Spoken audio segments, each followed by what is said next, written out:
Hello दोस्तों, welcome to PW only IAS. आज के सेशन में हम डिस्कस करेंगे 16 जुलाई से लेकर 23 जुलाई के बीच में जितने भी इकोनॉमिक रिगार्डिंग कुछ इंपॉर्टेंट करंट अफेयर्स हैं, हम उनको आज के लेक्चर में समझेंगे। ठीक है। आई होप आप सभी इस पर्टिकुलर सीरीज को रेगुलरली फॉलो करते होंगे एंड जो आपको टफनेस लगती थी इकोनॉमी के अंदर वो थोड़ी खत्म हुई होगी और आप समझ पाए होंगे कि हाँ, टेक्निकल जरूर है पर टफ नहीं है। राइट। देखो, इस वक्त ना जो कुछ टॉपिक्स थे, तो मैंने नोटिस किया कि टॉपिक्स बहुत सारे आए थे, पर ज़्यादातर हमने ना उनमें से जो प्रीलिम बूस्टर होता है उसके अंदर ऑलरेडी डिस्कस कर लिए हैं। आई एम श्योर आप इसको डेली बेसिस पे फॉलो करते होंगे। जो लोग नहीं करते उनको मैं बता दूं, इसी चैनल के ऊपर ना हर रोज़, मतलब बेसिकली मंडे टू सैटरडे, आपका प्रीलिम बूस्टर आता है। वहां पर जो भी इंपॉर्टेंट प्रीलिम स्पेसिफिक न्यूज़ होती है उनको हम अच्छे से डिस्कस करते हैं, क्वेश्चन भी प्रैक्टिस करते हैं, तो आप इसको डेफिनेटली फॉलो कीजिए।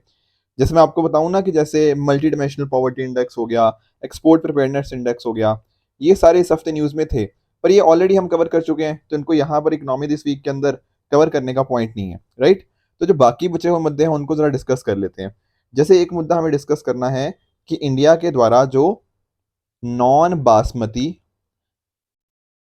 वाइट राइस है ना, उसका यहाँ पर जो एक्सपोर्ट है, इंडिया ने बैन कर दिया है। अब इसके क्या कॉन्सिक्वेंसेस हो सकते हैं, इंडिया ने ऐसा क्यों किया, ये सारी चीज़ें यहाँ पे आज हम समझेंगे। साथ ही साथ हम ये भी समझेंगे कि इंडिया और यूएई के बीच में जो लोकल करेंसी के यूजेज के रिगार्डिंग जो एक तरह का एमओयू साइन हुआ है, ठीक है, मेमोरेंडम ऑफ अंडरस्टैंडिंग, वो क्या है, कैसे ये इंटरनेशनलाइजेशन ऑफ रुपी के लिए बहुत एक हेल्पफुल कदम है, ये सारी चीज़ें हम समझेंगे। प्लस साथ साथ कुछ एमसीक्यूज, वो सारी चीज़ें हम डिस्कस करेंगे ही करेंगे। ठीक है। तो छोटा ही सेशन होगा आज का, स्टार्ट करते हैं। बट उससे पहले एक छोटी सी इन्फॉर्मेशन है। देखो, ऑप्शनल आप सभी जानते होंगे कि आपके सभी के लिए ना एक गेम चेंजर की तरह साबित होता है। यहाँ पर टोटल 500 मार्क्स हमें देखने को मिलते हैं। दो पेपर्स होते हैं 250-250 मार्क्स के। राइट। तो बहुत अच्छे से आप चूज कीजिए कि क्या आपका ऑप्शनल है, एंड उनको तैयारी कर सकते हैं आप हमारी टीम के साथ। ठीक है। हमारे पास ये सारे डिफरेंट डिफरेंट ऑप्शंस आपको देखने को मिल जाएंगे। ठीक है। तो इंपॉर्टेंट चीज़ ये भी है कि यहाँ पर ना 3 दिन के लिए बिल्कुल आपकी जो क्लासेस होंगी वो फ्री होंगी। ठीक है। ये प्राइजेस थोड़े आई थिंक कम भी हुए हैं, तो एक बार चेक कर लीजिएगा। But what I am saying is कि ऑप्शन अच्छे से चूज कीजिए। ये सारे अलग अलग फीचर्स आपको यहाँ पे देखने को मिल जाएंगे, तो मेक श्योर कि आप इन सभी चीज़ों का अच्छे से बेनिफिट लीजिए। राइट। आप यहाँ पर हमारी वेबसाइट पे भी जा सकते हैं इस कोर्स को एनरोल करने के लिए। कुछ भी और इश्यूज आते हैं, हमें डेफिनेटली नंबर्स पे भी आप कांटेक्ट कर सकते हैं। इसके अलावा मेंस का चलो ठीक है सर, ऑप्शनल एक मेजर कंसर्न था, पर what about the CSAT, जो प्रीलिम्स के लिए एक मेजर कंसर्न है। देखो, यहाँ पर तो मैं खुद ही क्लासेस ले रहा हूँ, क्वांट की एंड रीजनिंग की। ठीक है। ये जो 4 कॉम्पोनेंट्स यहाँ लिखे हुए हैं ना, क्वांट, रीजनिंग, डेटा इंटरप्रिटेशन और रीडिंग कॉम्प्रिहेंशन, तो यहाँ पर पहले 3 एस्पेक्ट्स आपके क्वांट, रीजनिंग और डीआई, ये पर्टिकुलर कॉन्सेप्ट्स मैं ही क्लियर करूंगा। ठीक है। मैं ही इसकी क्लासेस लूंगा और रीडिंग कॉम्प्रिहेंशन आपके अमित सर लेंगे। ठीक है। तो यहाँ पर बहुत अच्छे से इस प्लान को बनाया गया है, जहाँ पर मंडे, वेंसडे, फ्राइडे को आपकी क्लासेस चलेंगी, एंड उसी तरह से ट्यूसडे, थर्सडे और सैटरडे को आपकी प्रॉपर प्रैक्टिस होती रहेगी। फिर संडे को आपको छोटा सा एक टेस्ट भी हो जाएगा, लगभग 30 क्वेश्चंस का। तो इस तरह से प्रॉपर इस प्लान को यहाँ पे बनाया गया है। आप इसको ऑनलाइन में भी और साथ साथ ऑफलाइन में भी एनरोल कर सकते हैं। कल से यानी 24 जुलाई से इसकी क्लासेस स्टार्ट हो रही हैं। चलो स्टार्ट करते हैं हमारे पहले टॉपिक से, that is rice export ban. आप यहाँ पर देख सकते हो अलग अलग न्यूज़ आर्टिकल्स की, हाँ जी, नॉन बासमती वाइट राइस का हमने जो एक्सपोर्ट है वो बैन कर दिया है। अब आपके दिमाग में आएगा, सर हमने ऐसा क्यों किया। देखो, इस बात को समझने की कोशिश करना। जब हम बात करते हैं ना वाइट राइस की, या जो नॉन बासमती राइस की मैं बात कर रहा हूँ, तो पहले बात तो ये समझो कि राइस दो तरह के हो गए, एक हो गया आपका बासमती, एक हो गया आपका नॉन बासमती। तो बासमती वाले राइस की हमने एक्सपोर्ट बैन नहीं करी है, किसकी करी है, नॉन बासमती वाले की। आई बात समझ में। और जो हमारा डीजीएफटी है ना, directorate general of foreign trade, उसके द्वारा एक नोटिफिकेशन आता है जिसके अंतर्गत उन्होंने बात करी कि हाँ जी, पहले इसका एक्सपोर्ट हम फ्री था, मतलब एक्सपोर्ट आप आराम से कर सकते थे, कोई यहाँ पर रिस्ट्रिक्शंस नहीं थी। अब उसका जो स्टेटस है वो चेंज कर दिया गया है। अब इसका स्टेटस हो चुका है प्रोहिबिटेड, बेसिकली अब बैन लग चुका है इसके ऊपर। ध्यान रखने वाली बात यह है कि वैसे तो बैन लग गया है, पर सिर्फ कुछ ही इंस्टेंसेस ऐसे होंगे जहां पर ये बैन नहीं एप्लीकेबल होगा। जैसे फॉर एग्जांपल, मान लो कुछ ऐसा हमारा जाना है सामान, मतलब राइस जाने हैं, जहां पर ऑलरेडी हमने डिसाइड कर रखा है कि हाँ इस तारीख को जाने थे। तो ऐसा नहीं है कि हम उसको रोक देंगे। कहने का मतलब क्या, मान लो ऑलरेडी प्लान था कि 1 अगस्त को हमने कुछ राइस एक्सपोर्ट करने हैं, अगर ये ऑलरेडी प्रोसेस में है ना, तो हम इसको बैन नहीं करेंगे। अब नए कोई चीज़ों का आप कहीं ना कहीं बैन नहीं कर पाओ, मतलब उनको आप एक्सपोर्ट नहीं कर पाओगे। पुराने जो चीज़ें प्लान थी कि आने वाले फ्यूचर में आप उनको एक्सपोर्ट करना है, वो अभी चलते रहेंगे। क्लियर हुई है बात? ठीक है, तो सर आप सोच रहे होंगे कि सर ऐसा क्या हुआ कि हमने इस तरह से इसको एक्सपोर्ट को बैन कर दिया। देखो आप खुद समझो, चीज़ें ना कहीं इकोनॉमी की किसकी बेसिस के ऊपर चलती है, सप्लाई और डिमांड के ऊपर। ठीक है, अब पिछले कुछ टाइम के अंदर ना क्या हुआ है, राइस की थोड़ी जो सप्लाई है ना वो इम्पैक्ट हुई है। क्या कारण है मैं वो भी समझाऊंगा। और डिमांड इसकी काफ़ी ज़्यादा बढ़ रही है। तो हमने ना कोशिश किया है हमारी सरकार की कि भैया ऐसा नहीं ना होना चाहिए कि हम पूरी दुनिया को राइस एक्सपोर्ट करते जाएं और हमारे घर के अंदर ही चावल ना बचे। ठीक है ना, प्रॉपर सप्लाई होनी चाहिए, प्रॉपर अवेलेबिलिटी होनी चाहिए राइस की हम इंडिया के अंदर, ये हमारी कोशिश है। प्लस साथ ही साथ हम ये भी चाहते हैं कि जो चावल है उसके दाम बहुत ज़्यादा ना बढ़ जाए डोमेस्टिक मार्केट के अंदर। ठीक है, यहाँ पे बात हो रही है किसकी, डोमेस्टिक मार्केट के अंदर। क्योंकि आप खुद देखो, अगर हमने एक्सपोर्ट कर दिया बहुत ज़्यादा राइस, तो उससे क्या होगा, हमारी डोमेस्टिक मार्केट के अंदर राइस बचेंगे कम। और राइस कम होंगे, कहीं ना कहीं सप्लाई कम है और डिमांड ज़्यादा है, तो चीज़ों के दाम तो बढ़ते ही बढ़ते हैं। ठीक है ना, तो राइस के दाम भी ना बढ़े इंडियन मार्केट के अंदर, हमारा ये इस वजह से एक प्राइस कंट्रोल मेजर की तरह भी आप इसको देख सकते हो। अब देखो चलो ये बात तो ठीक है, इंडिया के लिए तो चलो फायदा है, पर आप इशू समझना कि अगर हम बात करें ना ग्लोबली की, पूरी दुनिया के अंदर ना इससे नेगेटिव इम्पैक्ट आएगा। क्यों नेगेटिव इम्पैक्ट आएगा? देखो खुद सोचो ना कि अगर इंडिया एक्सपोर्ट नहीं कर रहा तो क्या होगा, दूसरे कंट्रीज के अंदर हो जाएगी शॉर्टेज। और मार्केट में अगर शॉर्टेज हो जाएगी तो अकॉर्डिंगली चीज़ों के दाम बढ़ेंगे। तो पूरी दुनिया यहाँ पे कंसर्न में है कि यार पता नहीं अब चावल के दाम कितने ज़्यादा बढ़ने वाले हैं। अब आप लोग सोचोगे सर पूरी दुनिया इतना बड़ा हम एक्सपोर्ट करते हैं क्या?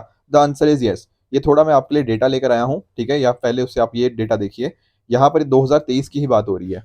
ठीक है, लगभग दुनिया का ना 40% जो एक्सपोर्ट है, राइस का एक्सपोर्ट है, वो कौन करता है भैया? वो करता है हमारा इंडिया। Getting it? तो खुद सोचो, 40% एक्सपोर्ट सिर्फ इंडिया से होता है।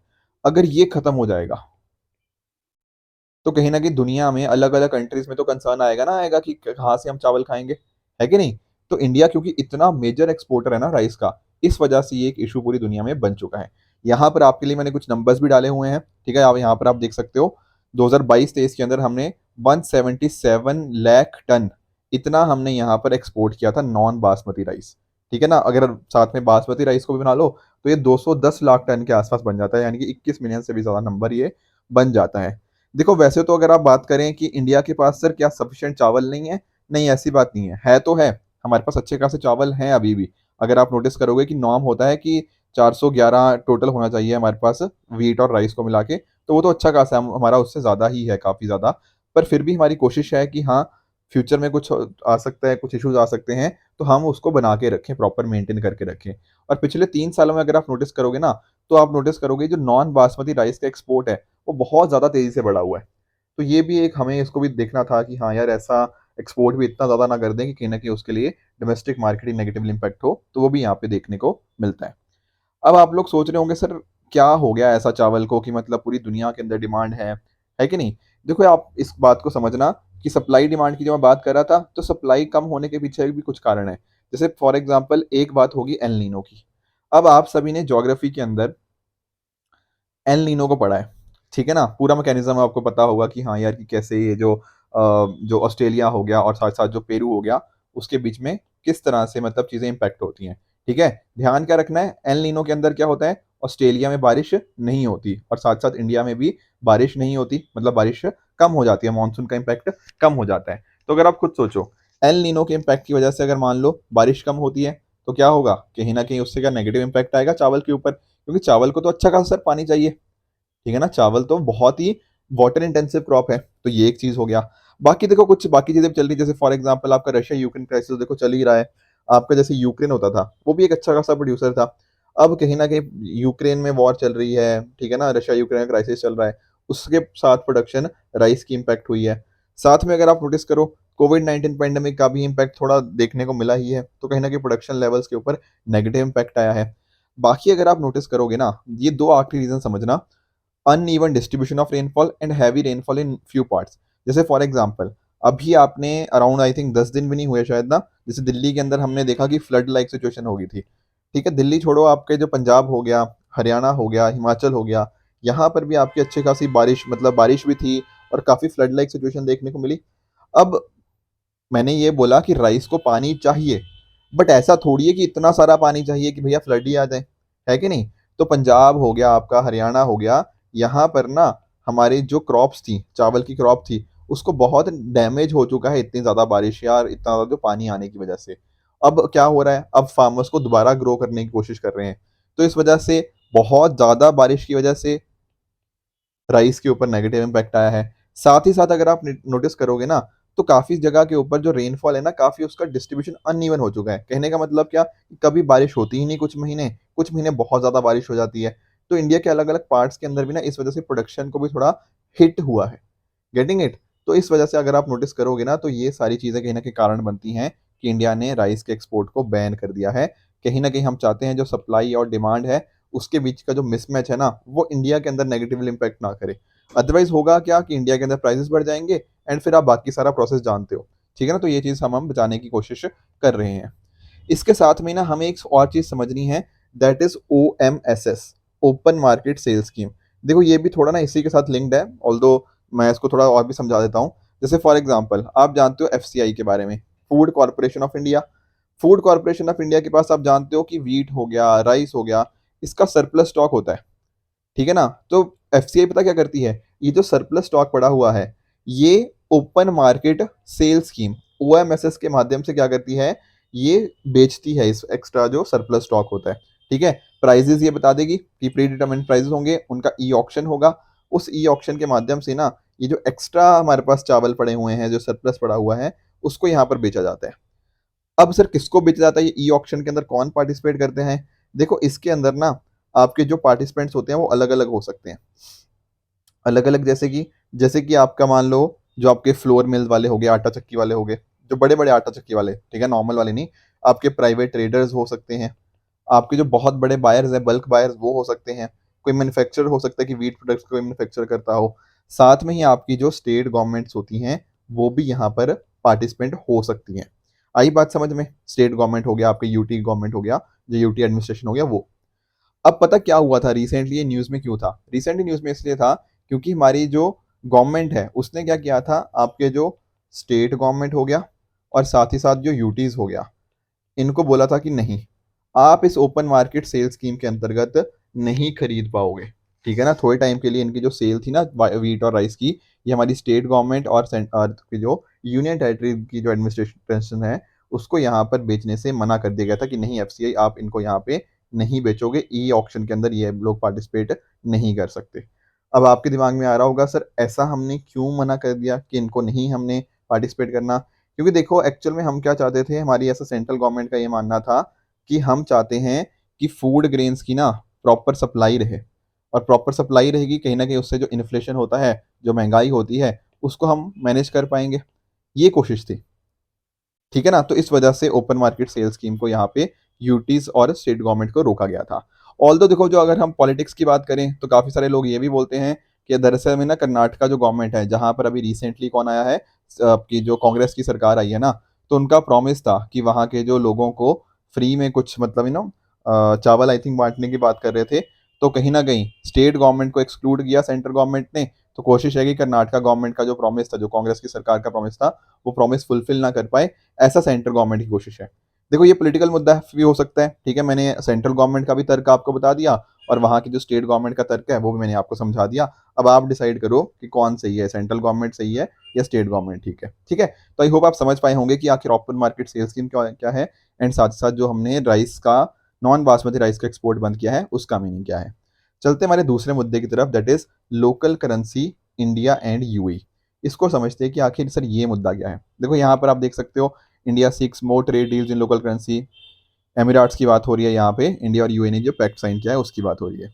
देखो एक्चुअल में हुआ क्या, हमारे प्रधानमंत्री जी अभी आप जानते हो रिसेंटली फ्रांस गए थे। ठीक है ना? फ्रांस के बाद अकॉर्डिंगली जब वो आ रहे थे, तब वो यूएई भी गए। ठीक है ना? तो यूएई जब गए तो कुछ डिस्कशंस हुई उनकी, और सबसे इंपॉर्टेंट डिस्कशन मेजरली यही थी, क्रॉस बॉर्डर ट्रांजैक्शंस की रिगार्डिंग।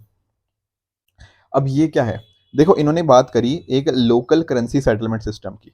ये क्या है sir local currency settlement system? देखो 4 ही तो वर्ड्स हैं। लोकल करेंसी जैसे इंडिया की क्या है? इंडिया की है आईएनआर, इंडियन रूपी। उसी तरह से वहाँ की यूएई की क्या है? एईडी। एईडी क्या होता है? यूएई दिरहम। ठीक है, जो दिरहम आपने सुना होगा ना, तो दिरहम की बात होती है। तो हम पता क्या चाहते हैं कि जितनी भी ट्रांजैक्शंस हो, चाहे आपकी करंट अकाउंट हो गया या है आपका कैपिटल अकाउंट ट्रांजैक्शन हो गया, ये सारी चीज़ें इसके अंदर होंगी। अब आप लोग सोच रहे होंगे sir current account capital account क्या है? देखो वैसे तो मैंने बहुत बार पढ़ा रखा है। मैं सिंपली बताता हूँ करंट अकाउंट के अंदर जैसे आप कुछ वस्तुएँ भेज रहे हो, गुड्स का जो इम्पोर्ट एक्सपोर्ट हो रहा है, वो हो गया, आपके सर्विसेज़ हो गया, ठीक है ना? आपके कुछ रेमिटेंसेस हो गया, आपके गिफ्ट हो गया, ये सारी चीज़ें डेफ़िनेटली इसके अंदर आ जाती हैं। उसी तरह से कैपिटल अकाउंट के अंदर आपकी जो कुछ इन्वेस्टमेंट हो गया, ठीक है ना? आपकी बोरोइंग्स हो गया, इस तरह की चीज़ें कोई और असिस्टेंस वगैरह दी जा रही है, ये सारी चीज़ें आपकी कैपिटल अकाउंट के अंदर आ जाती हैं।